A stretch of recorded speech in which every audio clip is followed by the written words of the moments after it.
이 상속세 개정이 무산됐고 방금 말씀하신 것처럼 올해도 이게 뭐 바뀔 가능성은 낮아 보이긴 하는데 결국에는 이제 세금을 낼 수밖에 없겠죠. 맞습니다. 기존의 그런 구간대로. 맞습니다. 근데 더 내야 하는 상황이 펼쳐질 수 있다라고 하신 걸로 알고 있는데 이거 왜 그런가요? 맞습니다. 제가 상속세를 계속 많은 업무를 처리하는데 매년 세금이 더 늘어나요. 왜냐하면 인플레이션을 반영을 못하기 때문에 그렇죠. 그러니까 가만히 이렇게 이제 모든 공제랑 세율은 그대로인데 부동산 가격이 올라가니까 결국은 더 내는 세금 구조인데 그게 뭐 바뀌어봤자 그럼 얼마나 바뀌냐. 그러니까 통계적으로 좀 말씀드리면 한국 부동산원 자료가 있는데 서울 아파트가 2016년 12월에 한 5억 6천에 거래가 됐었어요. 그럼 그때 이제 상속세 일괄 공제가 5억 원이니까 그거 빼면 상속세 한 5, 600만 원? 그러면 이제 뭐 그 정도는 뭐 내지 뭐 이럴 수 있는데 최근에 이제 2024년 뭐 11월 KB 시세가 얼마 정도냐면 12억 5천만 원이더라고요. 부동산 가격이 뭐 주춤주춤 한다고 해도 사실은 가격은 계속 유지되고는 있어요. 맞아요. 네. 네, 생각보다 막 일희일비에 이렇게 되진 않거든요. 그럼 12억 5천만 원 상태에서 5억 빼고 공제하고 계산을 하면 얼마 나오냐면 한 1억 6,500만 원 나옵니다. 그러니까 계속 올라가. 그러면은 작년에 비해서 얼마나 올랐나? 작년 기준이 23년 12월이 10억 5천이었어요. 그러니까 생각보다 많이 올라갔어요. 그러네요. 네. 그러니까 막 뭐 큰 변화가 있나 막 이런 생각을 할 수 있겠지만 올라가는 기준은 계속 이제 기조가 안 바뀌니까 네. 이런 면에서 제가 봐서 세금이 올라간다. 그러니까 수치상으로 봤을 땐 거의 27배. 엄청나게 큰 이제 증가가 일어났는데 사실 이거 지금 남 얘기가 아닌 게 그냥 이렇게 집 한 채 있고 얼마 있다가 돌아가시면 요즘은 예전에 한 7, 8천이었는데 요즘 그냥 1억 5천이에요. 그 예전이란 게 불과 몇 년 전입니다. 4, 5년 전.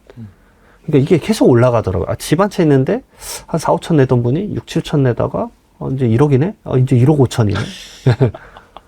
그러니까 이제는 부담스러워 하시더라고요. 왜냐면 1억 5천을 직장인들이, 상속인 직장인들이 많잖아요. 야, 못 내시더라고요. 못 내죠. 그거 10년 모아도 뭐 낼까 말까. 그렇죠. 사실 뭐 경비 쓸 거 쓰고 애들 학원비 주고 막 하면 상속인들이 돈이 없어요. 네. 최근에 저도 이런 일화도 있었습니다. 그 친구들이랑 얘기를 나누는데 이 친구는 상속세는 너무 비싸다. 줄여야 된다. 네.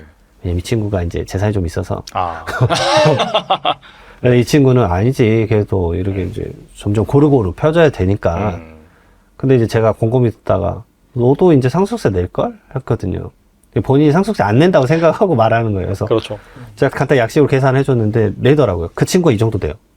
본인이 놀라더라고요. 1억 5천 정도. 네. 야, 너의 아버지 주택 얼마인지 아냐? 몰라요, 사실은. 그래서 한번 검색을 해가지고 좀 알아봤더니 진짜 그 정도 나오는 거예요. 그러니까 얘기가 달라지죠.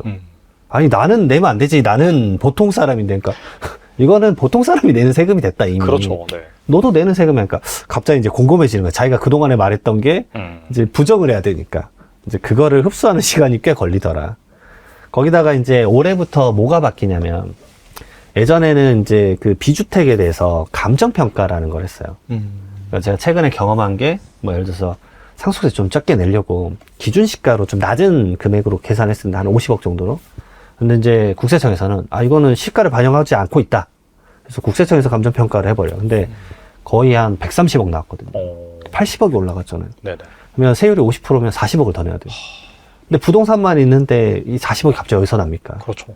황당한 일이 펼쳐지는데 그런 일이 사실은 계속 있었는데 이게 예산이 2배로 늘어나요. 그래서 더 많이 할 거고 그 다음에 하나 더 알아두실 게 이제 비주택만 하는 게 아니라 주택도 하겠다. 그래서 아파트도 하고 해서 막 나온 게 뭐였냐면 예시로 막 적어준 게 나인원 한남 뭐 한남 더일 이런 고가 아파트 하겠다. 그 다음에 또 얘기했었던 것 중에 하나가 이런 것들 뭐 동을 한정했어요. 뭐 신사동, 한남동, 청남동.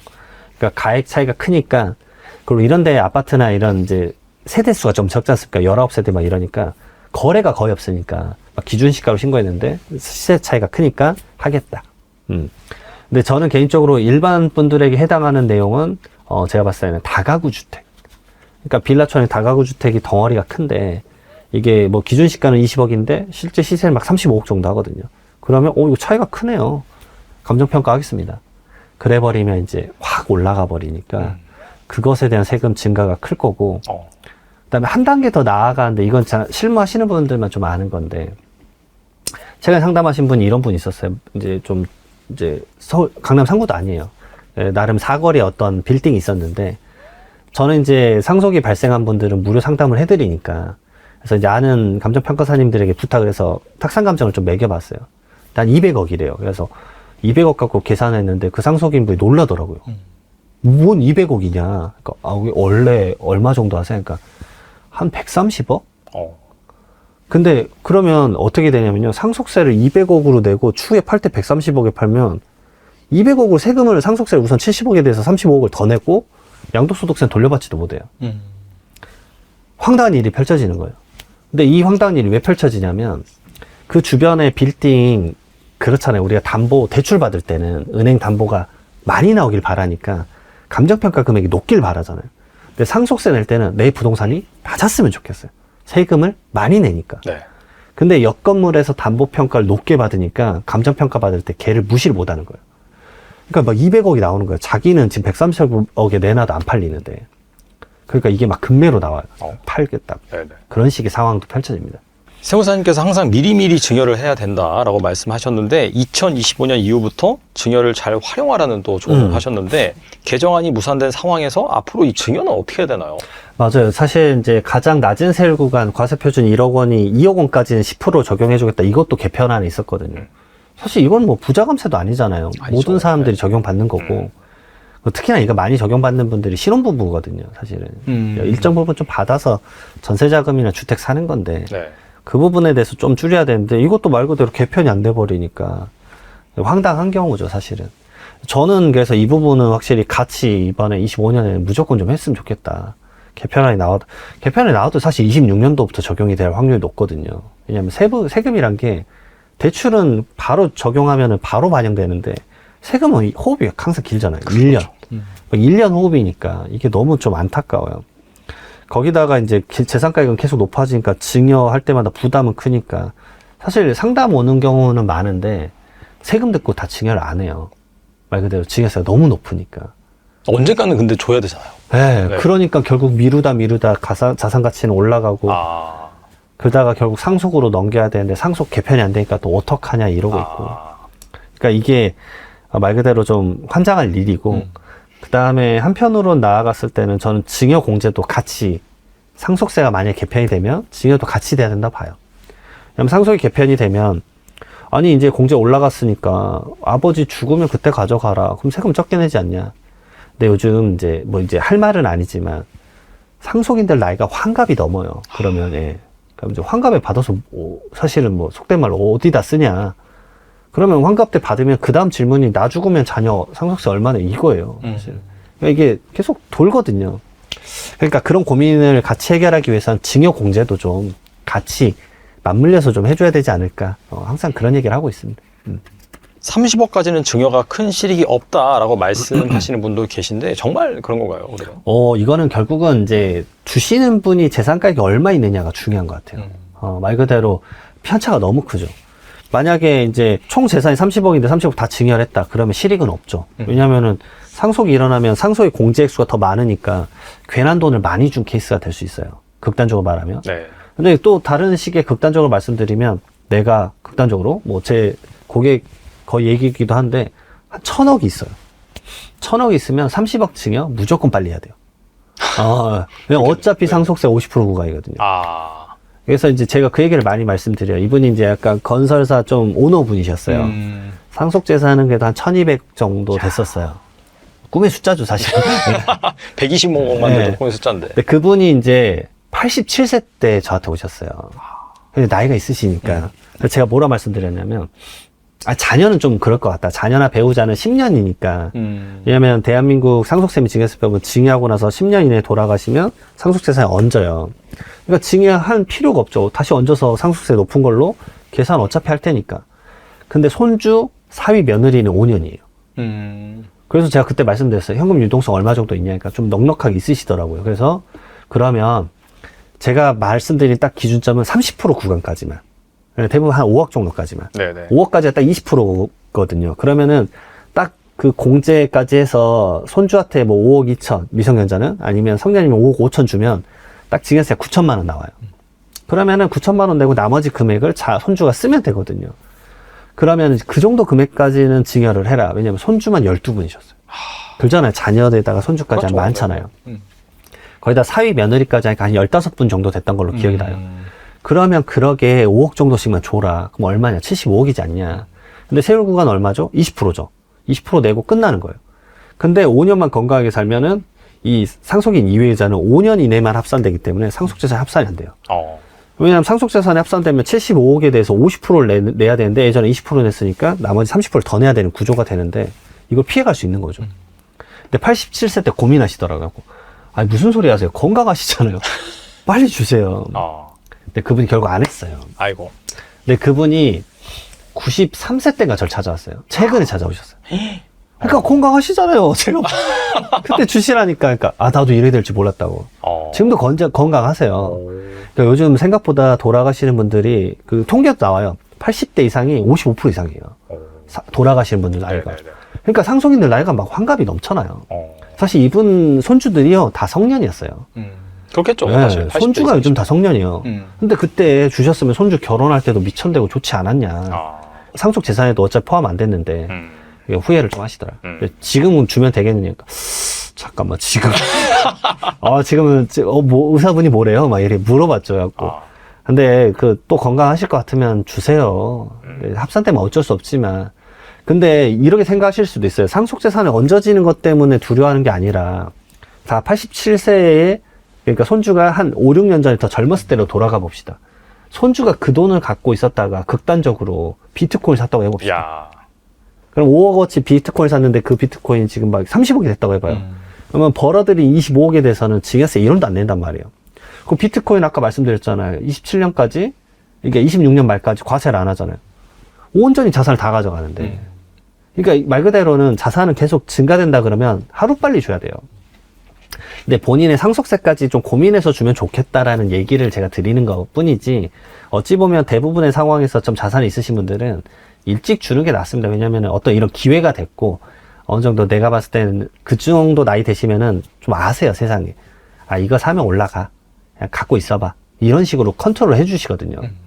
사실 좀 아시더라고요. 그러니까 주식도 야, 이거 사나? AI 주식, 뭐 양자 컴퓨터 이거 사나? 그럼 5년간 보지 마. 5년 지나면 진짜 쑥 올라 있으시더라고요. 그러니까 해안들이 다 있으시잖아요. 나이가 네네, 있으시면. 네. 그렇게 자산을 불려주면 좋을 텐데. 그 생각이 좀 듭니다, 개인적으로. 상속세도 상속세지만 자산을 불리는 게 먼저다. 그 다음에 세금이다. 저는 항상 선 자산 관리, 그 다음에 후 세금. 이렇게 말씀을 드려요. 지금이라도 좀 고민하신 분들 빨리 상담을 받아보시면 좋겠다는 생각이 들고, 네. 최근 음마 아파트를 포함해서 상속받은 강남 아파트들이 경매, 뭐 금매로 나오는 경우가 있다고 금매가 하는데. 엄청 많이 나와요. 그래요? 그 정도요? 정말 이런 일들이 흔한지, 그리고 그 이유가 무엇일까요? 정말 저한테 상속 부동산 좀 팔아달라는 전화 진짜 많이 옵니다. 이장훈 세무사 아는 분 많잖아. 네. 저도 이제 약간 부동산 기반의 자산가분들을 많이 아니까. 왜냐면 그분들은 또 한편으로 상속으로 고민을 하기도 하지만, 좋은 이제 부동산을 좀 사고 싶어 하거든요. 근데 상속이 금매로 나올 수밖에 없는 환경이 있어요. 이거를 좀 말씀드리면 이제 좀, 놀라시는데, 첫 번째 다 필요 없고 이유가 세금이에요, 세금. 세금. 우리나라는 이제 부동산 기반 상속이다 보니까, 뭐 이런 식은 허다합니다. 최근에 이제 하고 클로즈 했었던 건데, 그분이 재산이 한 부동산만 많으세요. 부동산 한 110억? 근데 문제는 현금이 0원. 현금이 진짜 4천만 있었어요. 야. 진짜로. 극단적이네요. 진짜. 너무 극단적이에요. 그래서 제가 놀랐어요. 근데 더 놀라운 게 채무가 없어요. 근데 월세 그럼 나오신 거 어디다 썼어요? 그러니까 대부분 그 월세 받으면 막 흥청망청 쓰신 거예요. 그러니까 상속에 현금성 자산이 없는데 이 정도 되면 상속세가 그분이 한 46억, 47억 났던 것 같아요. 와, 그래서 나오죠. 네. 그러니까 어떻게 하냐. 상속세를 못 내잖아요. 그러니까 연부연납으로 쪼개기라도 해요. 그러면 한 1년마다 4억 정도씩 내야 돼요. 근데 이자만 1년에 막 1억씩 붙어요. 야. 연부연납 가산금이 3.5%니까. 야. 그러니까 미치는 거예요. 그래서 부동산을 지금 하나씩 팔고 있는 거예요. 근데 부동산 파는 것도 잘못 팔면 또 양도세 많이 내니까. 그런 환경에 계신 분들이 진짜 많습니다. 그러니까 부동산을 금매로 던지는 거예요. 근데 문제는 부동산 시장 쪼그라져 있잖아요. 지금 이제 대출도 잘 안 되니까. 25년 되니까 약간 대출 규제가 좀 풀리려고 하는 것 같아요. 그러면 그나마 이걸 사겠다는 사람이 생기지만 그게 없으면 막 가격이 계속 날아가죠. 왜냐하면 상속세는 신고 및 납부 기간이 6개월이니까. 기간이 너무 짧아요. 그분은 결국은 이 신고 기간 동안 부동산을 하나도 못 팔았어요. 아이고. 그래서 결국은 대출을 받았어요. 그래서 결국은 대출을 받고 그걸로 첫 번째 조각 내고 지금 이자 내가면서 두 번째 그 연부연납 되기 전에 이거 빨리 하나 팔아야 되겠다. 빨리 팔아야 되겠다. 그런 상황에 직면했습니다. 그래서 상속세는 확실히 세금이 많이 나옵니다. 많이 나오기 때문에 이런 점 때문에 많은 분들이 이제 이 고민을 해서 제발 좀 팔고 싶다. 제발 좀 팔고 싶다. 이런 것들이 많아요. 거기다가 아까 또 다른 말씀을 또 드렸죠. 내가 이거를 그냥 부동산을 낮게 신고를 해서 상속세를 적게 내고 싶어도 국가에서 감정평가를 해버리는데 그 가액이 너무 높으니까 말 그대로 감정평가하면 200억인데 시세는 150억도 안 해요. 그러면은 차라리 이 신고 기한 내에 팔면은 걔가 시가가 되거든요. 그러면 내가 어차피 200억 내봤자 미래에 150억에 팔면은 50억에 대해서 세금 돌려주는 것도 아니고 오히려 200억으로 상속세만 왕창 더 내는 꼴이 되니까 에이 모르겠다 빨리 팔아버리는 거예요. 130억에 팔아버리면 그냥 130억으로 상속세 내고 끝나버리니까 차라리 덜 내자라는 주의로 바뀌어버리는 거예요. 근데 문제는 그 가격에도 안 팔려요. 돈이 없어요. 돈이 시중에. 그러니까 시중에 지금 돈 있는 사람이 많이 없으니까 그것도 힘들다라고 생각을 해서 고민하면서 빨리 좀 팔아주라 이자금 세무사 이런 경우도 많고요. 두 번째는 다툼이에요. 다툼. 치열하게 싸웁니다. 그러니까 그 상속인들의 개인 상황이 좀 다른 거예요. 말 그대로 납부 세액도 지금 잔뜩 이렇게 상속세가 있는데 나는 이거 팔아서 빨리 미국으로 갈 거야. 자녀분들 중에 꼭 한 분씩 미국이나 캐나다 사시거든요. 그러면 다 필요 없고 나 한국 언제 올지도 모르는데 빨리 팔아버립시다. 그냥 10억 낮춰 빨리 팔아. 난 현금 갖고 갈 거야. 이런 형제가 한 명 있어버리면 골치 아프겠네요. 네, 이게 협의가 안 돼요. 조각으로 쪼개서 팔 수도 없고. 네, 절대 지분은 안 사니까 사람들이. 그래도 있어봐라. 이거 좀 좋은 높은 가격 나오면 그때 팔자. 아니 나는 이제 한국에 올 일이 없는데 이거 팔라고 나 또 오라고? 나 바빠. 그냥 빨리 팔아버리고 나 있을 동안 빨리 팔아버려. 이게 많아요. 그러면 형제끼리 또 다툼 있으면 또 팔아야 되잖아요. 그러니까 그 상속 다툼 때문에 파는 경우도 있고 이때 그러면 제가 말씀드린 게 뭐냐면 제발 판 금액을 통장에 모아둔 다음에 상속세랑 취득세 이런 세금 다 내고 그 다음에 상속세 조사 나올 것까지 대비해서 일부 자금 남겨놓고 배분을 해라. 어떤 일이 있었냐면 상속세 신고 및 납부는 6개월이잖아요. 6개월 이내만 하면 되거든요. 한 3개월 만에 부동산이 팔렸어요. 그러니까 이분이 깜빡하고 이거 돈을 다 배분해버린 거예요. 그리고 세금 낼 때, 이제 우리 서로 나눴던 거 다시 얼마씩 십시일반 모아서 세금 내자 했는데, 나 돈 없어. 다 써버렸어. 그게 말이 되냐, 몇십억이었는데, 다 써버렸어. 파산 신청해버려. 헐, 네. 그러면은, 다른 상속인이 내야 돼요. 왜냐면 연대납세 의무이기 때문에. 그러게 돼버리니까 이제 붕 떠버리는 거야. 그러면 또 싸우는 거야. 2차전 시작해야지, 이제. 그러니까 이런 다툼 때문이라도 어떻게 이게 내가 처세를 해야 될지 그런 것들도 잘 알아보고 결국은 하셔야 된다. 그 말씀 많이 드립니다. 그리고 상속세가 일정 금액을 넘어가면은 자녀들이 감당하지 못하고 상속 좀비가 된다고 하셨는데 방금 뭐 말씀하신 그런 사례도 맞아요. 해당이 되겠네요, 네. 진짜. 그러니까 일반적인 집 한 채 있고 현금 2, 3천만 원 이런 분들이 가장 어려워하는 금액이 제가 딱 경험하니까 3억 3천부터예요. 3억 3천부터면 이 연부연납이라는 게 담보를 잡고 최대 10년간 쪼개서 낼 수가 있거든요. 네. 처음에 한 조각 내고 그 다음에 10조각을 쪼개서 내는 거니까 11조각이거든요. 그러면 3억 3천이면 딱 3천만 원씩 내는 거예요. 근데 이렇게 돼요. 직장인분들이 그러면 이런 계산을 하셔야 돼요. 본인 거 월급 받은 것에서 원천징수 떼고 쓸 거 쓰고 남은 금액을 매년 3천만 원씩 모아야 돼요. 이게 쉽지가 않아요. 쉽지 않죠. 근데 첫 번째 연도에 3억이 남잖아요. 3천만 원 냈으니까. 근데 그 3억 원에 대해서 이자가 3.5%가 붙습니다. 그 다음 연도는 2억 7천에 대해서 3.5%. 그러니까 3.5%면 1,000만 원이에요. 그러니까 사실은 4천만 원을 갖고 있어요. 그러면 어떻게 되냐면 전 좀비가 되는 거예요. 돈을 쓸 걸 하나도 못 쓰고 그 부동산을 지키기 위해서 계속 모아서 내고 모아서 내고 모아서 내고 그러게 해야 돼요. 근데 말 그대로 그러면 그냥 부동산 팔면 되지. 생각보다 부동산이 안 팔릴 때도 있고 뭐 음마아파트 얘기를 드려볼게요. 음마아파트 부동산이 여러분들 아무리 가격을 낮춰도 잘 팔릴 것 같습니까? 안 팔려요. 왜냐? 토지거래 허가구역은 매수자가 거기서 실거주를 2년 해야 되거든요. 그러니까 부동산에 이런 특성이 있어요. 대치동 이런 데는. 그러면은 2년간 실거주를 하면서 그걸 산다? 가격을 낮춰도 내가 모든 돈을 다 가지고 가서 사야 돼요. 왜냐하면 전세를 줄 수가 없잖아요. 갭 투자가 불가능한 데이기 때문에 그런 게 어렵거든요. 그러니까 말 그대로 부동산을 팔기 어려운 것도 있고 두 번째로는 아버지랑 어머니가 살다가 아버지 돌아가셨는데 어머니가 나는 죽을 때까지 여기서 살련다. 못 팔아요. 절대 못 팔아요.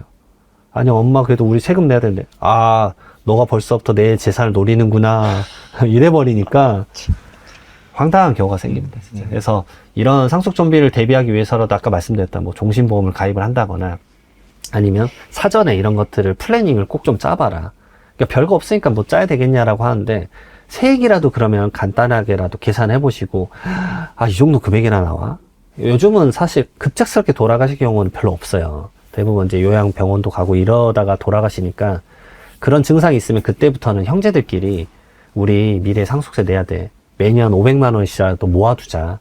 이런 것들 얘기를 꼭 나누셔야 돼요. 진짜로. 적금을 들어야 된다고 봅니다, 저는.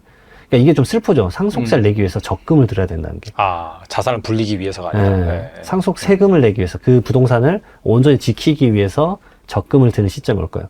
근데 그걸 안 들면 결국은 너가 내라, 내가 내라, 너가 더 많이 받지 않았냐, 너가 더 내라 싸워요. 100% 싸워요. 그것 때문에 제가 이렇게 많이 말씀을 드려요.